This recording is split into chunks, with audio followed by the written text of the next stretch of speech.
Studnick Aquatics here. It is time for a cigar lounge tour. I know a lot of you have seen this before, but I have a lot of people who have not. So thought I would show them this. This was a small room at the end of my new modular home. And one of the things that I did do was I went ahead with the dark mahogany trim on everything. And I also tore the carpet out and laid in the flooring, which I like really well. My daughter picked out this rug. I'm kind of going for a Victorian feel on this, kind of like a Victorian smoking room. And the rug goes really well. She also picked out this curtain.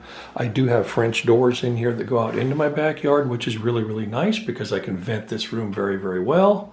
That's pretty dark when you look at that. And then we have this over here. So we're going to start on this wall right here. And basically I picked out this furniture at a little used furniture store. I think it was in Torrington, Wyoming. And this is actually leather on top of that, and it just has that classic Victorian feel to it. And I really like the chairs. This is where I smoke my cigars, where I do my reviews. I do have my pipe rack and a little bit of pipe tobacco. I do smoke a pipe every now and then. And I do have some pipe tobaccos here. I have some various ones, and they seem to keep trying to slide off my shelf. And basically, I really like this one. This is my favorite one here. This is Frogmorton on the Town, but you can't even get it anymore, so I don't open it. I really don't want to. Captain Cool, we have Porter's Pride, Prince Albert. I have Sharpshooters, Coyote, Hell's Gate, and 3 Cherry. So there's a few more of them up here on this little shelf here, and I made all these shelves. Officers Club, Nightclap, Early Morning, Pipe, Aaron Moreflake, and 4 Square Aromatic. So anyway, I don't smoke a pipe very often, but I do once in a while. I have a couple newspaper clippings here. They did a full-page article on me for my job, and another one where I got a service award. This is kind of cool up here. This is a press for cigars. Really, really cool. And my daughter picked out this picture here. During the war, the Dunhill pipe tobacco building basically got pretty close to leveled. It was, you know, not in working order, but rather than give up, they sat out on the street and set up little tables and sold pipes and pipe tobacco to the soldiers. So that's pretty cool. I have a couple of service awards. As you see, I do live in Nebraska. There's one there for, 25 and 30-year service award. My degree from University of Nebraska-Lincoln. I have a service award here that was given to me by the governor and the head of commissioners. Coming on over, I got a little basket here. I do have chickens, so I gather eggs every day. And this wall here is a little bit busy. I did build this here to throw cigar labels in, and it filled up a long time ago.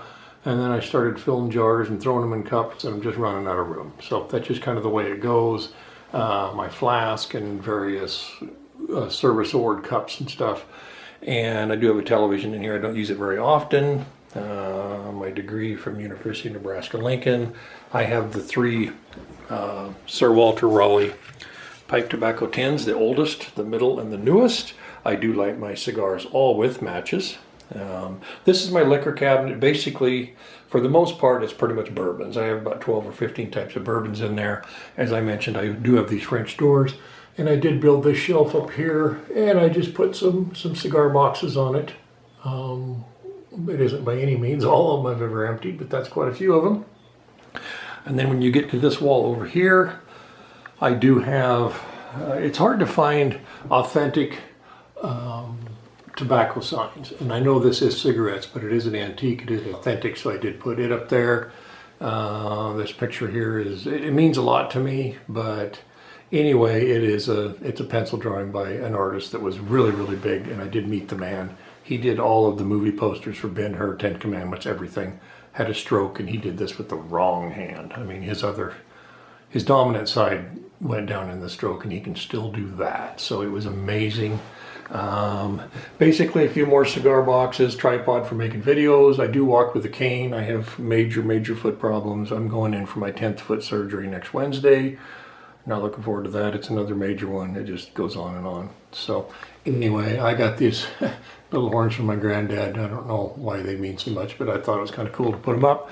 I do have a air purification system in here. It's not the most expensive one in the world, but it's also not the cheapest, kind of middle ground. I think it does a really, really good job, and it is by Conway. So I think it works really, really well. I like it. And then this here, it used to be a closet. I did a closet conversion, and basically what I did was I put in a walk-in humidor. So it's not real big, but it is about 6 foot across, and it's about 3 foot from back to front, and I do have vaulted ceilings, you know. So anyway, I did put this in. It's worked very, very well. I've had it for about 3 years now. Cigars are in perfect condition. Everything I did works, and I did do a video series on that. So that is my cigar lounge tour. This is Studnick Aquatics, and thanks for watching.